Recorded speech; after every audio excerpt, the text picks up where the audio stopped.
Hey, Jersey John with the Johnny Says E-Bike channel, and today I want to just do a video about changing a flat, removing the tire from the bike. What do you need to do it? I have a short out there about changing a flat in 20 minutes on the road, and and some folks had asked me with the Tannus Armour videos, hey, why don't you do a video on what do you have to do to actually change the flat? So that was a great idea, and I'm going to do it here. So the video I'm doing here, I'm going to cover the whole thing as if you're doing it in your garage at home and you're not out on the street. So there's going to be certain things you would do at home that you're not going to do when you're on the street, most likely. All right. So what you want to do is when you're on the street, let's just cover that real quick. If you're on the street, you're probably not going to remove your battery. I don't do that. But the number one thing you have to do before you do anything is disconnect your motor wire. You cannot have this wheel turning on you if there's a malfunction, something goes wrong while your hands are in there. Okay, so the first thing you do if you don't remove the battery is disconnect your motor wire. Now, these are the few things that you'll need. Now, if you have a bag on the back of your bike, you can fit this in there. If you don't have a bag on the back of your bike, you carry a backpack. I got an old first aid kit, turned it into a tool kit. Everything you need is in here aside from your pump and your tube, okay? So first thing you want to do is if you're on the street, get yourself some Handlebar Jacks. I'll have the link below so you can check it out. If you don't have these and you're on the street, you're going to have a hard time, moving your display. You're going to have to loosen it so you don't smash it on the ground when you turn the bike upside down. Handlebar Jacks after you disconnect your motor wire. All right, and then you're going to need some wrenches. Usually you're only going to need one wrench. If you have one motor in the back, 18 millimeter or whatever, that's all you're going to need. I have two motors, two different sizes, so I carry two wrenches. The most important wrench is, now when you take your axle nuts off, it's going to be hard to get the wheel out because there's tension on it. All right, so you're going to get a 10 millimeter wrench. You're going to stick it on the flat of the axle, turn it counterclockwise just a tad, and you'll hear that thing pop. And then the wheel will come right out. So 10 millimeter wrench, which is most motors that I've run into, and the wrench you're going to need for your axle nuts. All right, so you're going to have your Handlebar Jacks. And then you're going to want to have a pump. Now you got the little tiny hand pumps. I should probably have one of those just in case. My electric, I'm like, yes, work smarter, not harder. I got an electric pump, works pretty good. But if this thing craps out on me and I'm by myself and somebody else doesn't have a pump, I'm going to be in trouble there. So it's got a little hose just connected to there. Works really fast. I'll have a link for this as well. And then as far as fixing the flat, I like to carry a tube. I have Tannus Armour, so my 4-inch tire, I carry a 3-inch tube. But if I didn't have Tannus Armour, I would carry a 4-inch tube. I'd rather replace the tube. And if I don't do that, you have patch kits. Here's slime, scabs. These are already pre-glued, so they just peel and stick. And then this is the Park Tool Super Patch. You can get these at any bike shop. You can get them on Amazon. I'll see if there's a link. I got these from a bike shop, but I'll see if there's a link. Maybe you want to carry a little a multi-tool, right? Because you're going to want something to cut the you have the little zip ties that may be holding your motor wire to the frame. So if that's the case, to get the wheel off, you're going to have something to cut those zip ties. And you might want to have some extra zip ties, which I carry, to put that back on. Now, some bikes will just have a clip for that wire, and that's all you'll need. The other thing is you'll need some tire levers just to take the tire off the rim and get your tube out. These things are literally like $2 at a bike shop. All right, so that's pretty much all you're going to need to change a flat on the street or at home. Now, when you do it at home, I'm going to have extra steps. Inspect your rim, clean your rim, make sure there's no burrs and all. You'll see all that. But if you're going to do it on the street, you could do it in about 20 minutes and just need a few basic tools, all right? So let's check it out. Let's see what you got to go through to actually take the wheel off. All right, so the first thing you're going to do is take your nut covers off of the axle nuts, and then you're going to disconnect the motor wire, which in this case is just a simple plug. You want to make sure you don't get nothing in there, you don't damage any of the prongs. Then we're going to get our wrench and we're going to loosen up these axle nuts. Real easy. Should be easy.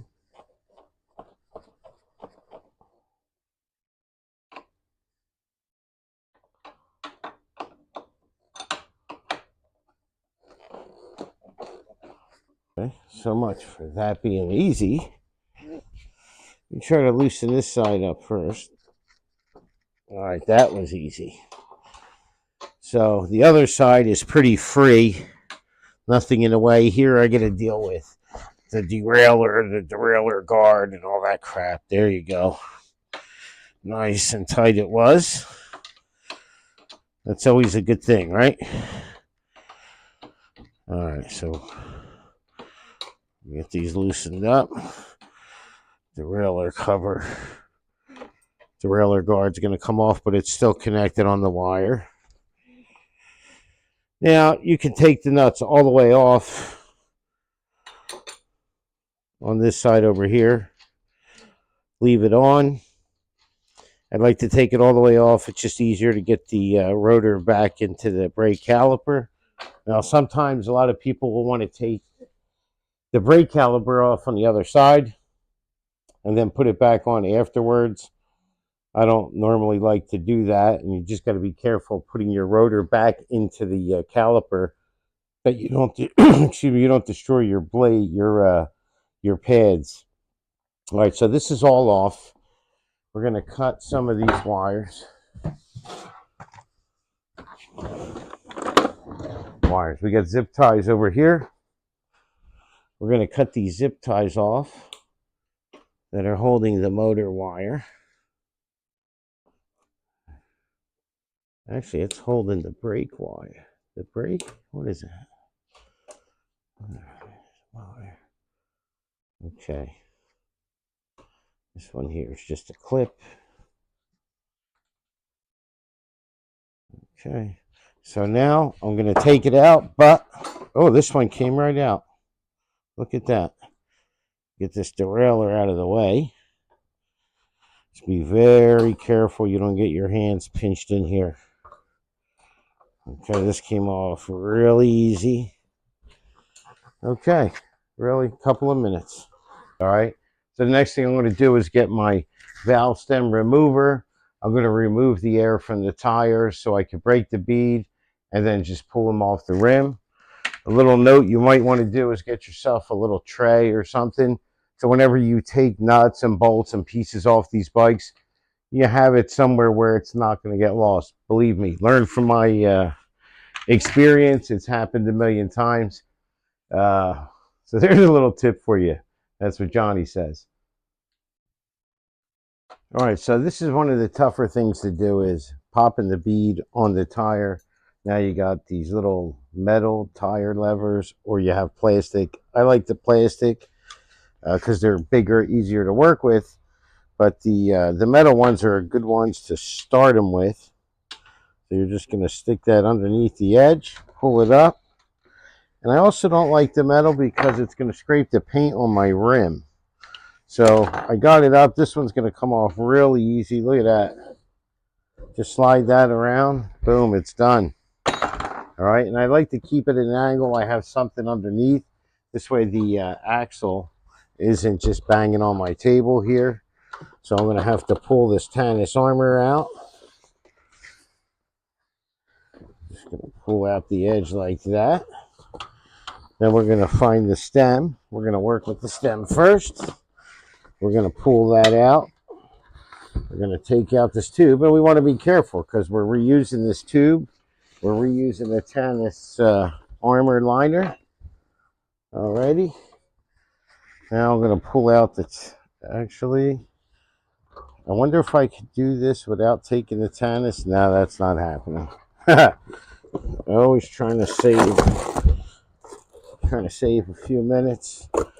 And the Tannus is a little sticky to the inside of the tire. Never saw that before. Wow.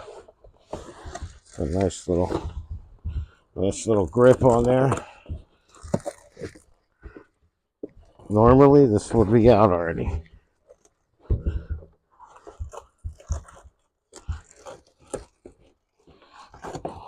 Wow. So this feels like it's glued together. All right, that should be it. I'm going to peel out the Tannus just like that.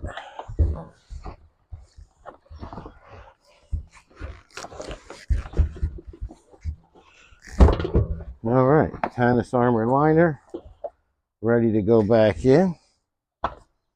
Now we're just going to pop this tube, just break the bottom bead, same as the top, but a heck of a lot easier. And that's it.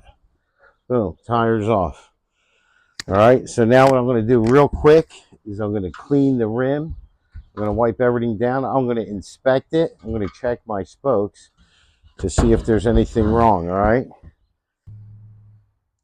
All right, so when you're cleaning the rim, you want to pay attention to the edge where the bead goes, because you can see right here, there's a lot of residue, dirt, whatever, and it should look like this after you clean it. Super clean, no buildup on there, okay? So it turned out this one had a lot of crap, and looks like this side does too. So we're going to clean it up real nice.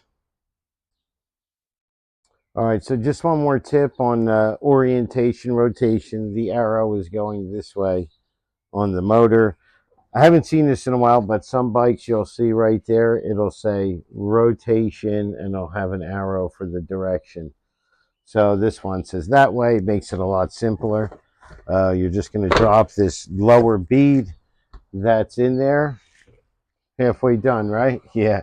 Then we're going to get our Tannus Armour, and we're going to start tucking that inside. Because this one has been used, it should be stretched out pretty good.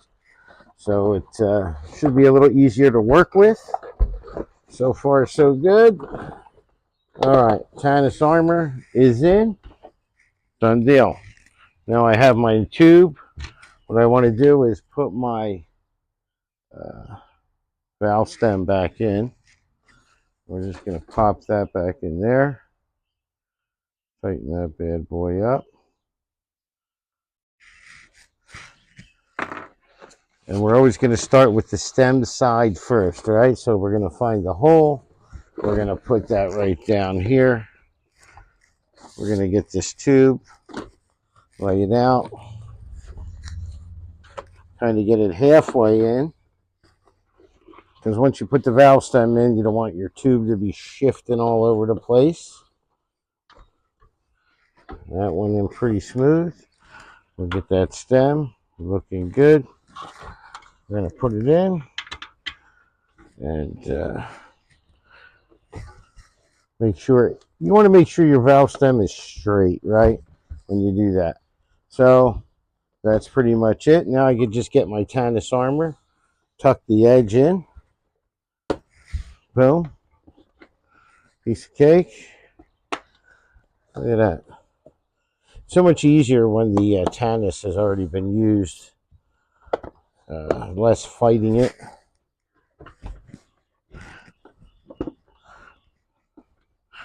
All right, valve stem looks straight. If not, you could just adjust your tube. Okay, so what I like to do is get a little bit of air inside there before I set this bead, because what I don't want to happen is get it all set and then my valve stem shifts. All right, so everything's looking pretty good. Now I'm just going to get my bead and set this back in there. And starts out pretty easy. When you get to the end, that's when it gets a little tougher.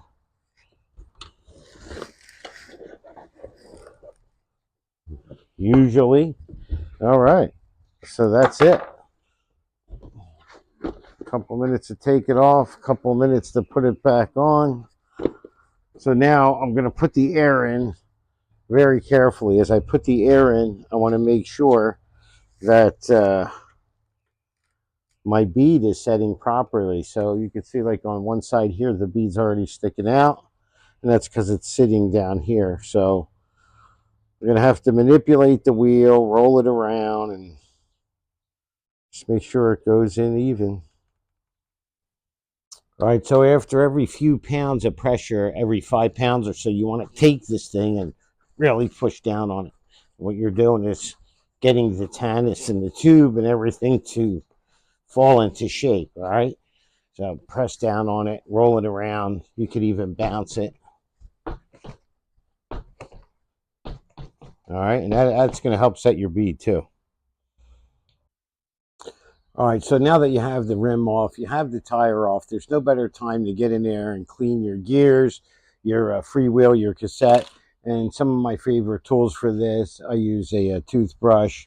I like a spray bottle of alcohol, a can of compressed air to blow out some stuff, and of course we have a brush that is for cleaning all that stuff out. All right, so once you get in there, you clean it out, pay attention to the spokes where they connect here so nothing gets built up in there causing them to rust.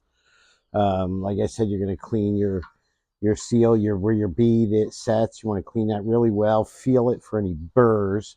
You feel any burrs from where you rubbed up against the curb, you want to get a little sandpaper. You want to smooth that out or something. All right. And now if you're looking at my tire that's going on, and you're wondering what the heck is this. So these tires, they come in the mail, they're all folded up, right?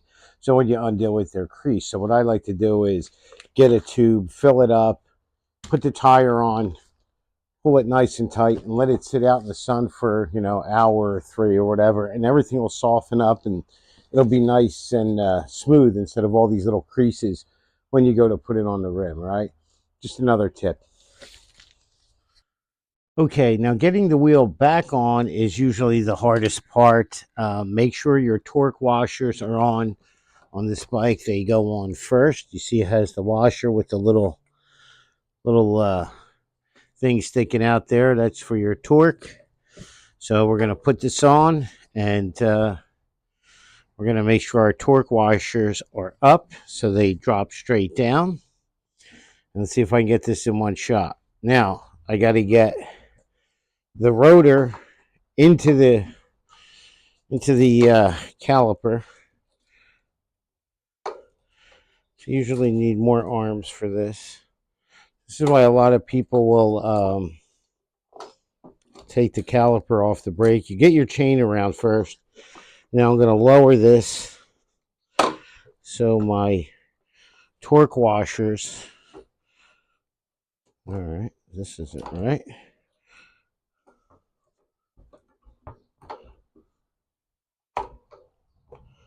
All right. Okay, what's going on here? There you go. I just kind of had to walk that through. Now my washer popped out. I got to push it back in. This side is good. The rotor's in the brake. The other side is in. Now you just want to make sure there's no gap on the bottom. Make sure it's set as low as possible so you know you're nice and tight. All right. After that, you're basically going to put on your washers, your nuts, your cover. On this one, I have to put my cover back over the wire, but I did forget to put on my derailleur guard. So I'm going to have to back this out some. Derailleur guard and then washer, I guess. Okay, there you go. Perfect. Now I'm just going to clean this out before I put it back on, and we're good to go. All right, so there you have it. I changed the rubber on both wheels, including the Tannus Armour liners, just over an hour, and it took that long because I did a lot of heavy cleaning on the bottom. Now that I have the bike upright, I'm going to go around. I'm going to finish detailing it, and then I'm going to go around and check out all the bolts and nuts for tightness, okay? So basic maintenance, and after all that, I'm going to lube my chain and my fork. So not too bad. If you have any questions, any comments, any ideas, drop a comment below. Don't forget to like, subscribe, and Johnny says, don't forget to maintain your e-bike. Take care.